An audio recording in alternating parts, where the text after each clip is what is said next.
In the year 2025, my daughter-in-law used my credit card 37 times and for Christmas demanded $5,000. What she said next shattered my soul into 1,000 pieces. I never thought that the money I had worked so hard to save would become the weapon they would use to destroy me. Today, I am going to tell you something I never expected to share. And if for a second you feel this sounds familiar, I just ask that you leave a like and subscribe. It will help me keep venting. My name is Doris Hayes. I am 68 years old and live in a small apartment in the Lower East Side neighborhood of New York City. From my kitchen window, I can see the Essex market where every morning I used to buy fresh produce to prepare the meals that were always on my table. My apartment always smells like freshly brewed coffee and the flowers I keep in every corner. Because after 45 years working as a nurse at New York Presbyterian Hospital, I learned that a home should be a refuge, not a prison. I had been a widow for 3 years since Richard, my husband, lost his battle with cancer. 3 years in which I dedicated myself, body and soul, to caring for my only son, James, and his family, my daughter-in-law, Veronica, and my 2 grandchildren, Ethan, who is 12, and Lily, who is 8, had become the center of my universe. They were all I had left of a life that was once full. This Tuesday began like any other. I woke up at 7 inches the morning. I prepared my coffee with cream in the porcelain mug Richard gave me on our 20th anniversary and sat down to review the monthly accounts. I had a habit of keeping everything noted in an old notebook. Every dollar spent, every bill paid. I was meticulous with money because my monthly Social Security check of $980 had to cover everything: my upkeep, gifts for the grandchildren, and of course, the constant little helps my family needed. The phone rang as I was finishing my second cup of coffee. It was Veronica, my daughter-in-law, with that sweet voice she had learned to use when she needed something. Doris, honey, how are you? I notice you've been very lonely lately. Fine, dear. I'm just here. I cleaned the whole house yesterday, hoping you would all come over for lunch. But I guess things got complicated.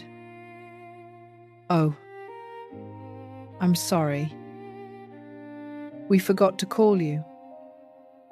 But hey, I need to ask you a favor. Could I borrow your credit card? Mine is blocked, and I have to buy some urgent things for the kids.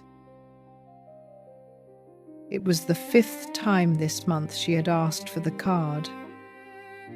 It was always urgent, always for the children, always with that implicit promise that she would return it soon. And I, like an idiot, never said no.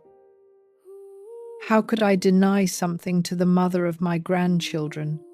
Of course. Dear, come by whenever you want to pick it up. Perfect. I'll be right over. You're a darling. Doris.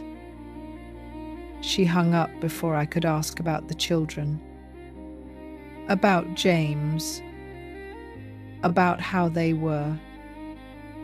But I was left with a strange feeling in my chest, like when you sense something isn't right, but you don't know exactly what.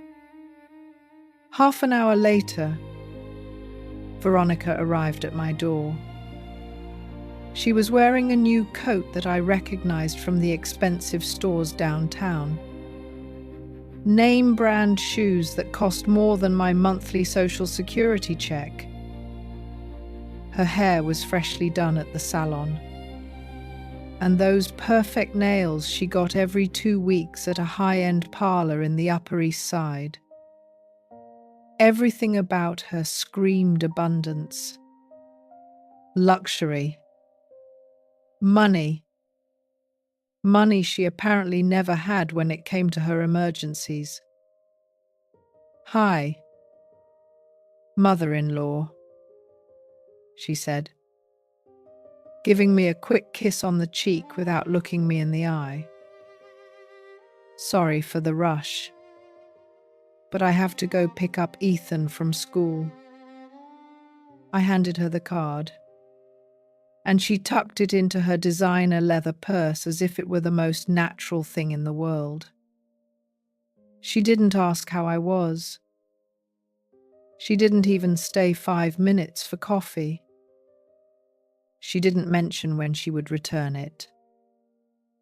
She just left, leaving behind the scent of expensive perfume and that feeling of emptiness that accompanied me more and more after her visits. That night, as I prepared a solitary dinner of macaroni and cheese and salad, my cell phone rang. It was a text message from the bank. Authorized purchase of $245 at Macy's. Then another authorized purchase of $89 at Sephora, and another authorized purchase of $156 at Banana Republic. I sat down on the living room sofa, surrounded by the family photos that decorated every available surface, photos of the grandchildren on their birthdays, of the vacations I had paid for so the whole family could go to the Jersey Shore together, of Christmases where I cooked a turkey with mashed potatoes for 10 people, and they arrived empty-handed, but with empty stomachs, too. The messages kept coming throughout the night, one after another, like small digital stabs, reminding me how naive I had been. The next morning, when I finally summoned the courage to call the bank and check my balance, I discovered the soul-crushing truth. In less than 24 hours, Veronica had spent $1,247 from my account on perfume, clothes, expensive restaurants, even at an electronics store where she had bought something costing $400, all while I ate my solitary mac and cheese dinner.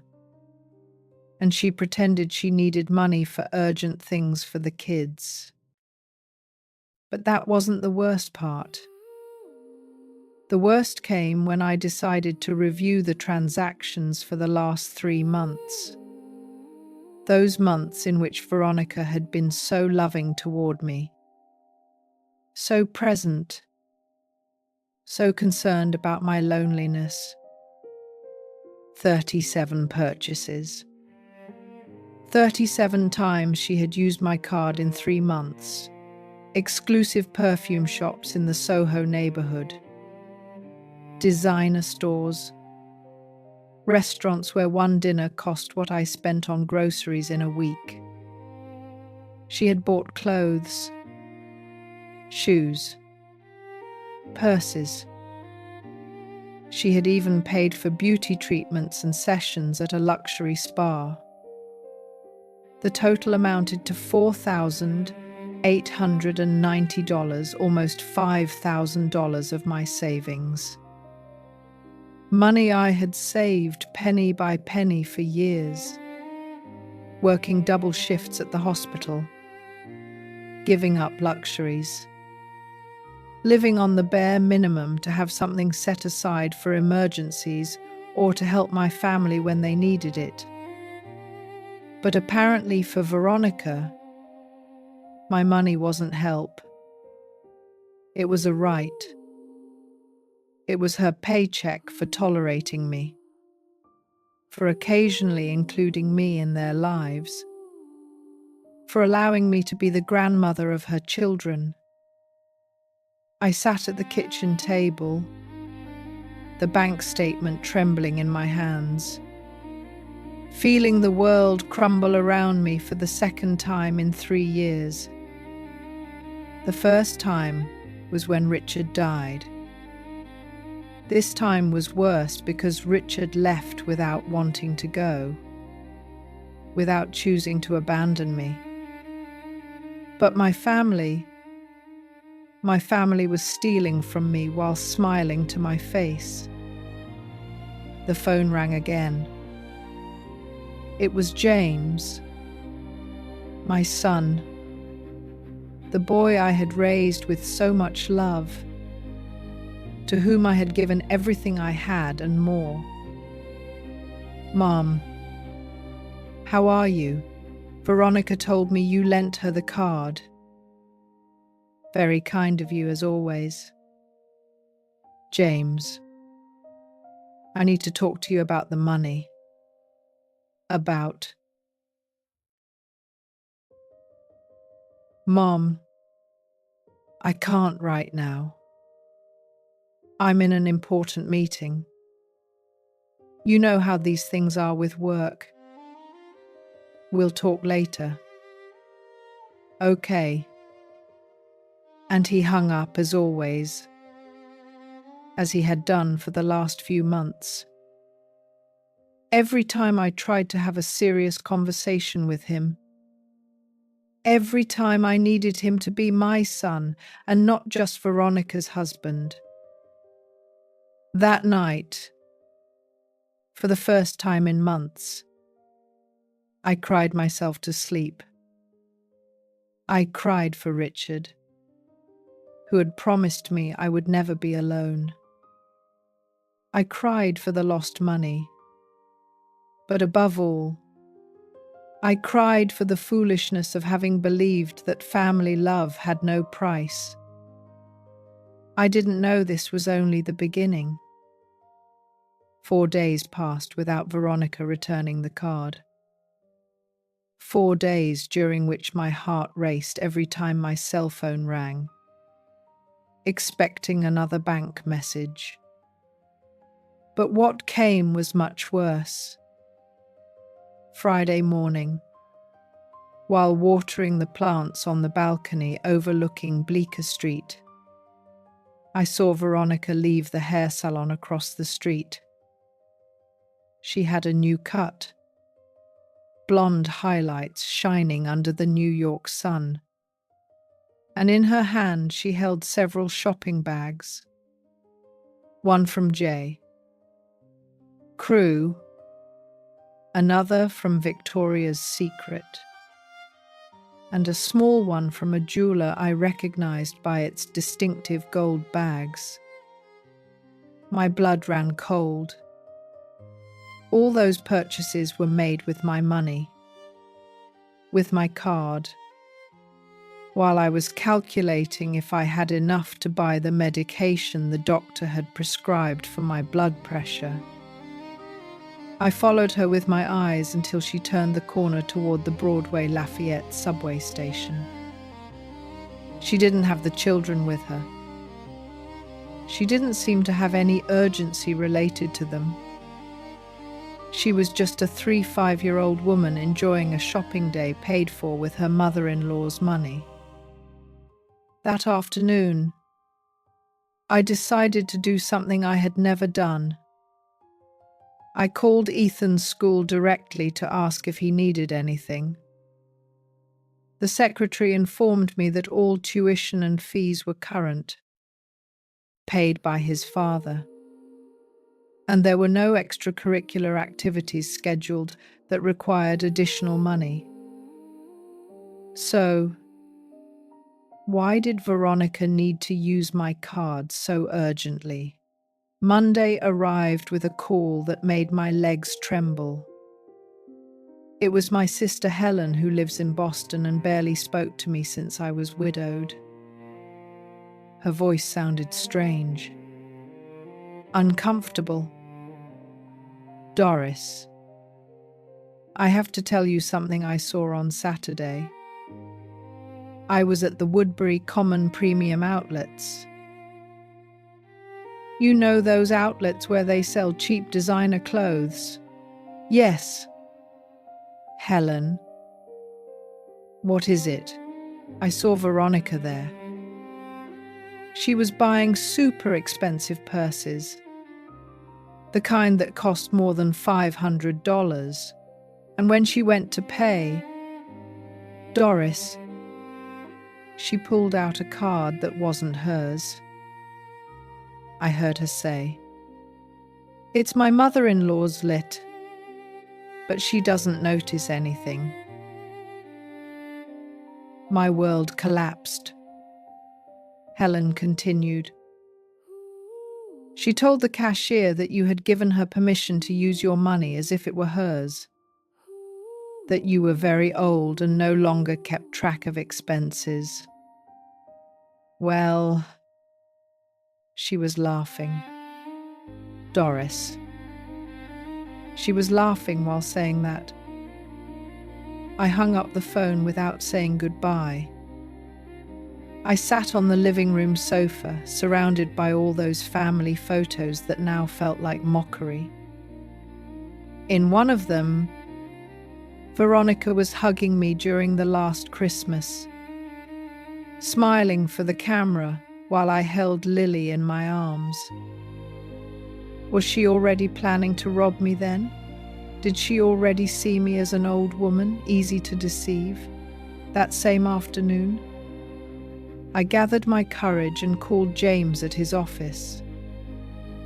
He worked at an insurance company in the financial district, a stable job that allowed him to support his family without needing to take money from his 8-year-old mother. James, I need to talk to you about the money Veronica spent with my card. Mom. What are you talking about? Veronica told me she only bought a few things for the kids. Son, she spent almost $5,000 in 3 months on perfumes, clothes for herself, expensive restaurants, nothing for the children. There was a long silence. So long, I thought the call had been cut off. Mom, you're exaggerating. I'm sure it's not that much money. I have the bank statement right here. Do you want me to read every purchase to you? No. Mom, there's no need. But look, Veronica is going through a difficult time. Her mother is sick. The children are growing and need more things. If she asked you for money, it's because she really needed it. Did she need $200 shoes? Did she need $150 beauty treatments? Mom, please don't be so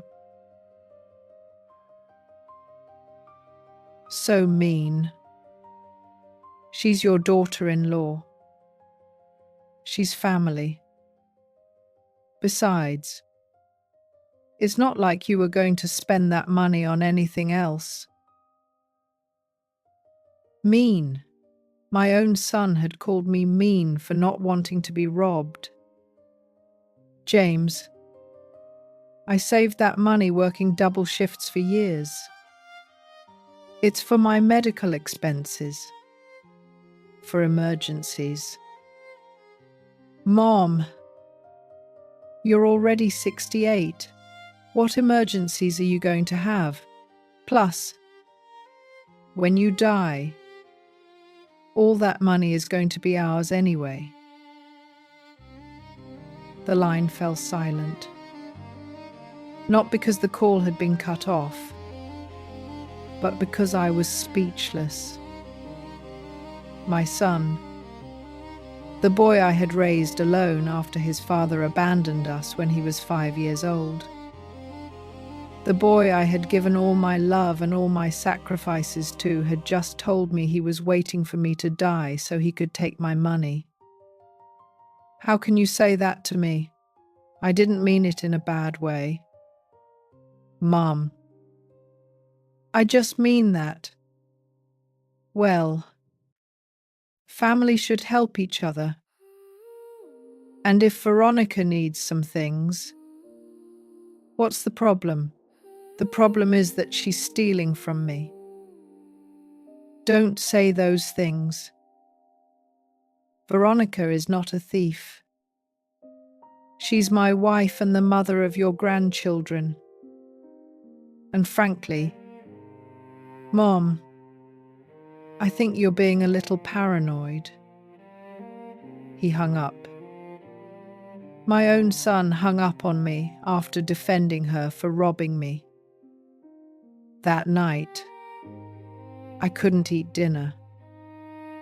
I stayed seated in the kitchen, looking at the empty chair where Richard used to sit to read the newspaper after work. What would he have done? Would he have defended our son no matter what he had done? Or would he have seen the truth I was beginning to understand? Tuesday morning, Veronica showed up at my door without warning. She wore a forced smile and a bag of croissants from the French bakery on Thompson Street, the one that charges $13 for each little pastry. Good morning, Doris. I brought you breakfast. I thought we could talk. She walked into my house as if it were hers. She went to the kitchen and started making coffee without asking if I wanted any. Her movements were confident, territorial.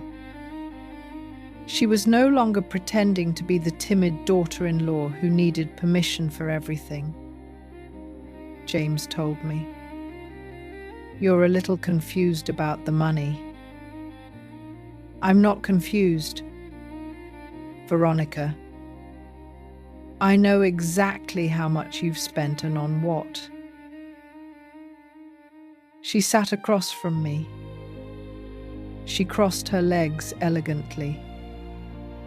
She was wearing pants I recognized from one of her recent shopping sprees and a blouse that probably cost more than my entire month's grocery bill. Doris, I think you don't understand the situation. James and I have a lot of expenses. The children go to a private school. We have a mortgage. We maintain a certain standard of living that requires certain sacrifices. And what does that have to do with me? Well, you live alone in this big apartment. You have social security that you don't spend completely. And we are your family. It's normal for you to help us. Helping is one thing. Stealing is another. Her smile disappeared for the first time since she had arrived. I don't like that word, Doris. And I don't think James would approve of it either. Are you threatening me?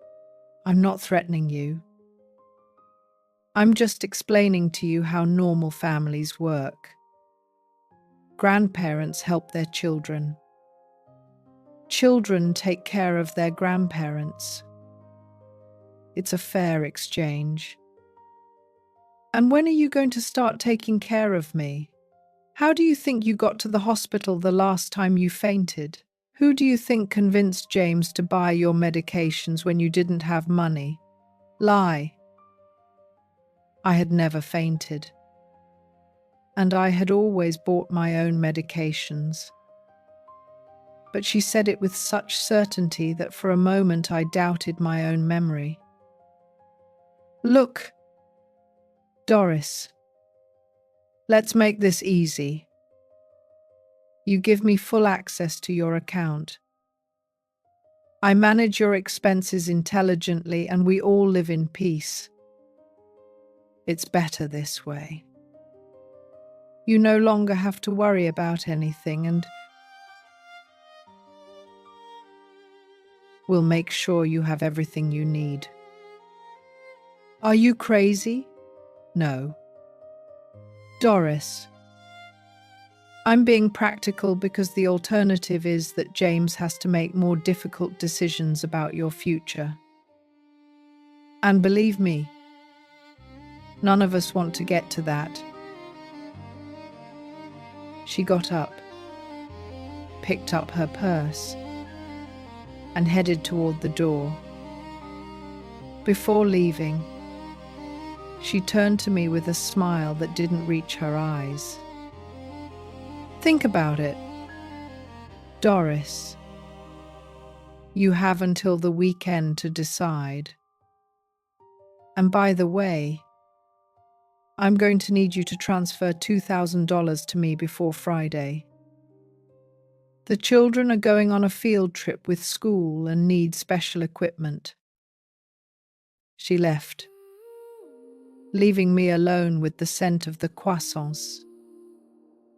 I no longer felt like eating, and the certainty that my life had just turned into a nightmare from which I didn't know how to wake up.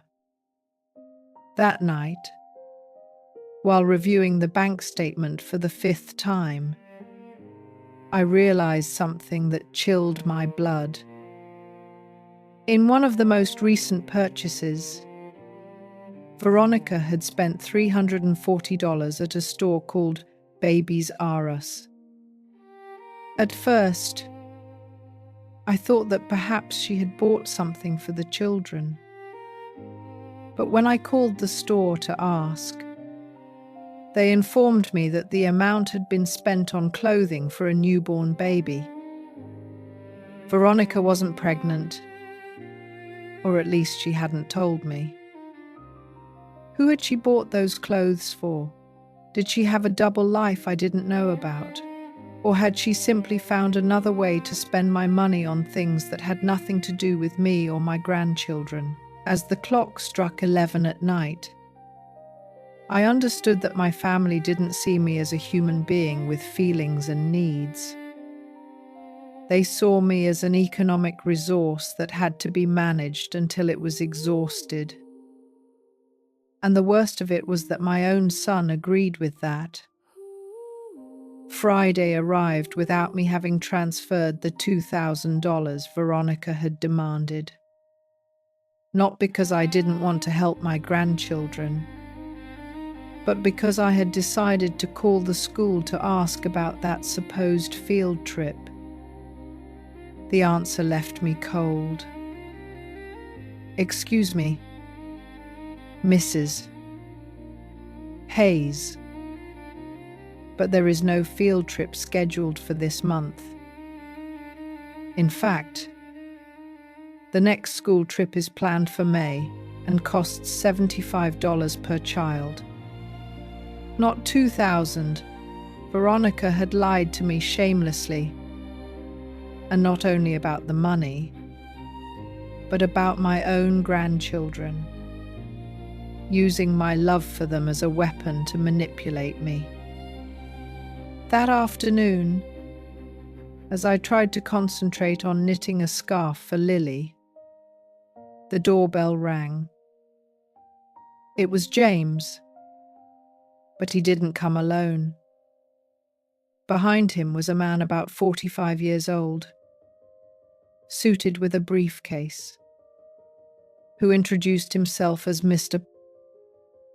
Harrison, a lawyer specializing in family law. Mum, we need to talk.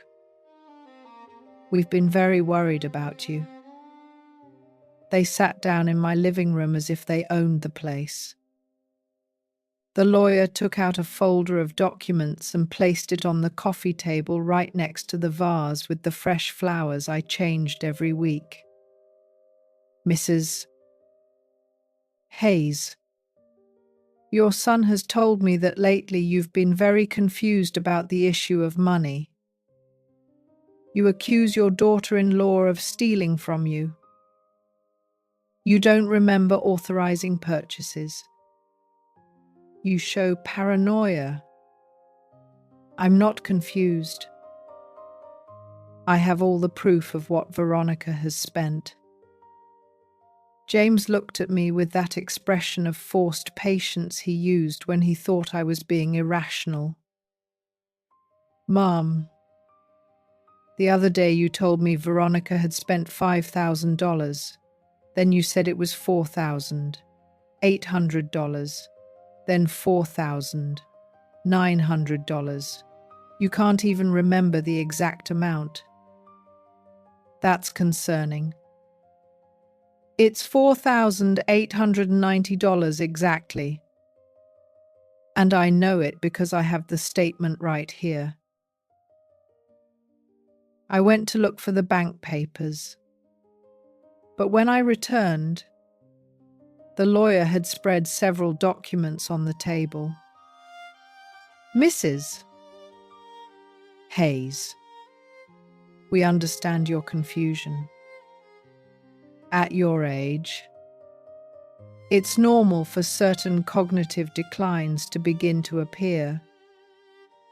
That's why we have prepared these documents that will allow you to live peacefully while your son takes charge of your finances. My finances? What are you talking about? It's a broad power of attorney. It will allow James to manage your bank accounts, your investments, even make decisions about your home if necessary. It's for your own good. Mom. I glanced over the documents. They were full of complicated legal terms, but I understood enough to realize that if I signed those papers, I would lose all control over my money, my house, my life. I'm not signing this. Mum, be reasonable. Do you really want to keep worrying about bills, the bank, all those complicated things? Let us take care of it. My complicated things. I've managed them for 68 years without problems. The lawyer intervened with a professional but condescending voice. Mrs. Hayes, if you don't cooperate voluntarily, your son will have to consider other legal options. A guardianship proceeding, for example. It would be more traumatic for everyone. But yes, it is necessary. Guardianship? Were they threatening to have me declared mentally incompetent? Get out of my house. Both of you. Right now. Mom, don't be stubborn. We just want to help you. If you want to help me, give me back my card and the money you've stolen. James sighed and stood up. The lawyer gathered his papers with calculated movements, as if this reaction had been expected. Mrs. Hayes, we are leaving these documents for you to think about calmly. You have 1 week to decide. After that, we will take the measures we deem necessary to protect you from yourself. They left, leaving me alone with a fear I had never felt before. My own son was trying to steal my autonomy, my dignity, my right to decide my own life. That night, I couldn't sleep. I walked through the apartment, remembering every corner where Richard and I had been happy. The kitchen where we prepared breakfast together on Sundays. The balcony where we sat to watch the sunset over the New York rooftops. The bedroom where we had planned our dreams and where I had cared for him during his final months of illness. Was all that going to fall into the hands of James and Veronica? Were they going to sell my home to finance their luxury lifestyle? Monday. I decided to do something I should have done weeks ago. I went to the bank to cancel the card Veronica was still using. The employee, a young man named Marcus, attended to me professionally. But when he saw the transaction statement, his expression changed. Mrs. Hayes, these spending patterns are very irregular. Did you authorize all these purchases? No. My daughter-in-law kept the card and has been using it without my permission. That's a crime. You should report it. She's family. It's complicated. Marcus looked at me with understanding. He had probably seen similar cases before. Ma'am, I'm going to immediately cancel this card and issue you a new one with a different PIN. I also recommend that you activate security alerts so you receive notification of any unusual activity. Can you do anything else? I can put a note on your account so that any attempt to change your information or any transfers exceeding $500 will require your physical presence at the branch with identification. It was a small but significant relief. At least I had regained control over my money, even if only temporarily. That afternoon, while returning from the bank, I ran into Nancy, my neighbor from the 5th floor. She was a woman my age, a widow too, with whom I exchanged cordial greetings. But we had never had a deep conversation. Doris, are you okay? You seem very worried lately. I don't know why.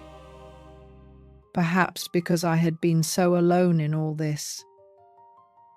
I told her what was happening. Nancy listened without interrupting, nodding occasionally with an increasingly serious expression. Doris, my sister went through something similar in Philadelphia. Her son and daughter-in-law convinced her to sign papers she didn't understand.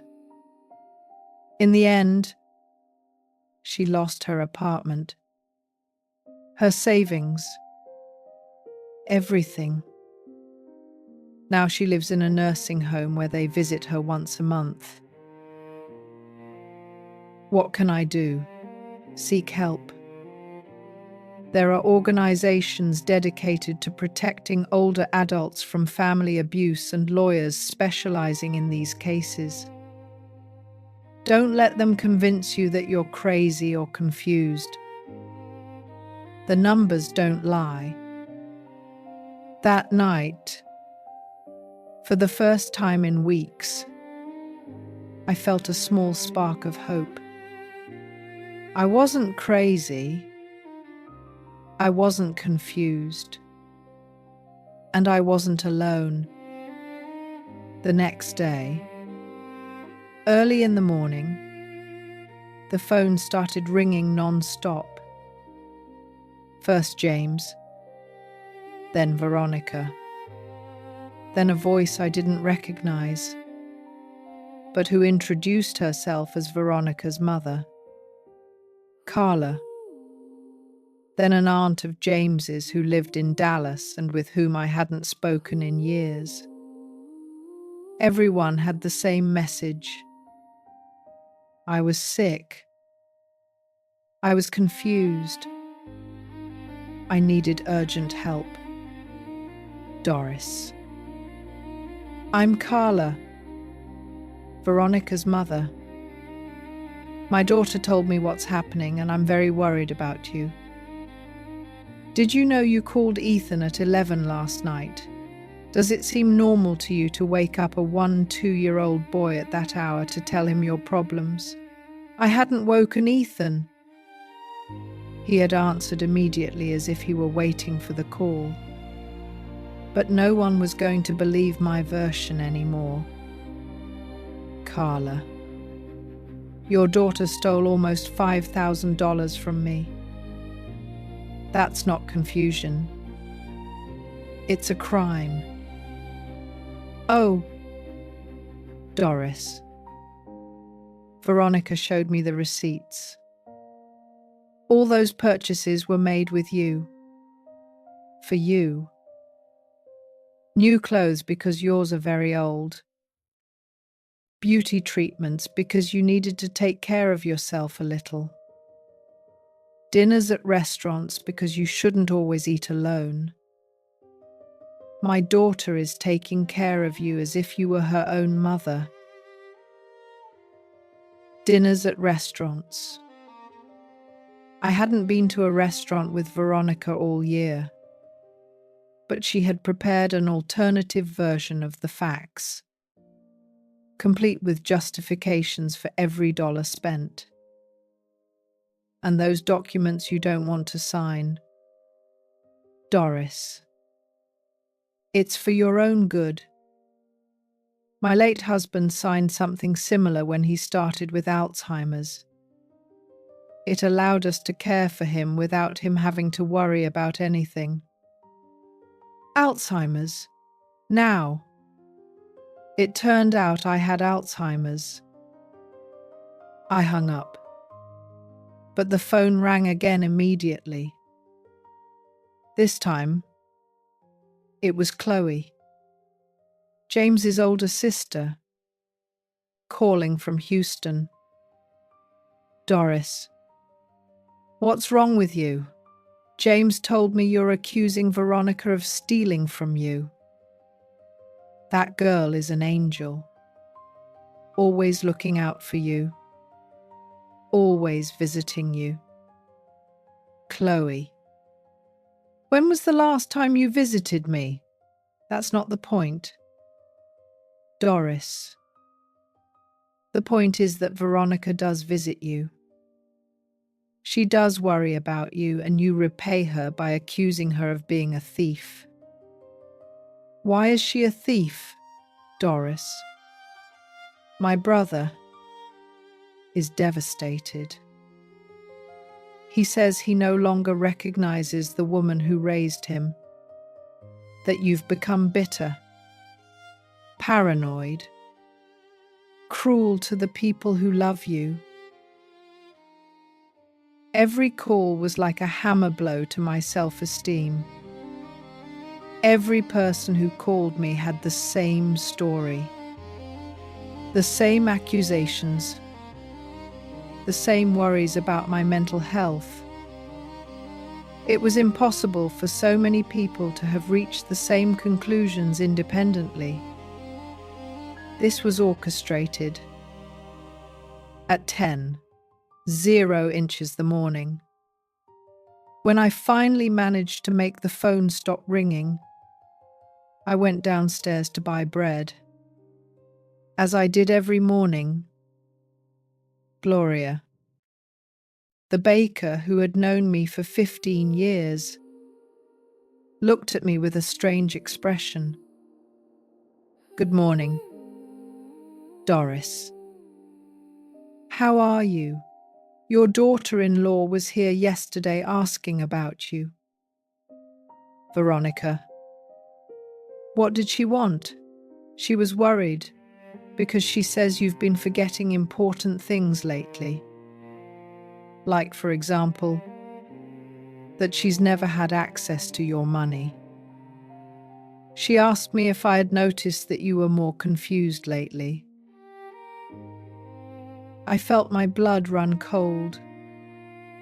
Veronica had come to my neighborhood, to my bakery, to construct her version of the story with people who had known me all my life. "Gloria, do you think I'm confused?" The woman looked at me with compassion, but also with something that looked like pity. "Oh, Doris, I don't know what to think. Your daughter-in-law seemed very worried, very sincere. And it's true that sometimes you repeat things or you ask me the price of bread as if it were the first time you've bought it." Was I repeating things? Was I asking prices I already knew? It was possible. When you're worried, when your mind is occupied with serious problems, it's normal to be distracted in everyday conversations. But Veronica had turned those normal distractions into evidence of senile dementia. I returned home with the bread and sat down at the kitchen table to think. I took out a new notebook and started writing down everything that had happened since the first time I lent the card to Veronica. Dates, amounts, exact conversations. If they were accusing me of being confused, I needed to have everything accurately documented. At 12 noon, the doorbell rang. It was Lily, my 8-year-old granddaughter. But she didn't come alone. She was accompanied by a woman I didn't know, well-dressed with a professional briefcase. "Grandma, Mum told me to come see you. She says, you're very sick." The woman introduced herself as Dr. Play. Anya Sharma, a psychologist specializing in geriatrics. "Mrs. Hayes, your family has asked me to do an initial assessment of your cognitive state. It's just an informal conversation. Nothing to worry about. I don't need any assessment, and especially not one requested without consulting me. I understand your resistance, but your son is very worried. He told me that you accuse family members of stealing money from you, that you call your grandchildren late at night to talk to them about adult problems, that you refuse to sign documents that would help you live more peacefully." Lily looked at me with big, frightened eyes. They had probably told her that Grandma was sick, that maybe I didn't remember who she was. "Lily, honey, do you think I'm sick? I don't know." "Grandma, Mum says that sometimes grandparents forget things and get sad. But I remember you always make me cookies when I come over. The psychologist took some papers out of her briefcase. They are just some simple questions. Mrs. Hayes. What day is today? What year is it? What is your home address? Today is Thursday, January 23rd, 2025. I live on Bleecker Street. Number 15, third floor left. New York City, 100012. And this is a setup. Can you tell me the names of your closest relatives? My son, James Hayes Martin, born on March 15th, 1987. My daughter-in-law, Veronica Herrera Santos. My grandchildren, Ethan, born in 2012, and Lily, born in 2016. My husband, Richard Hayes Ruiz, passed away on October 8th, 2021.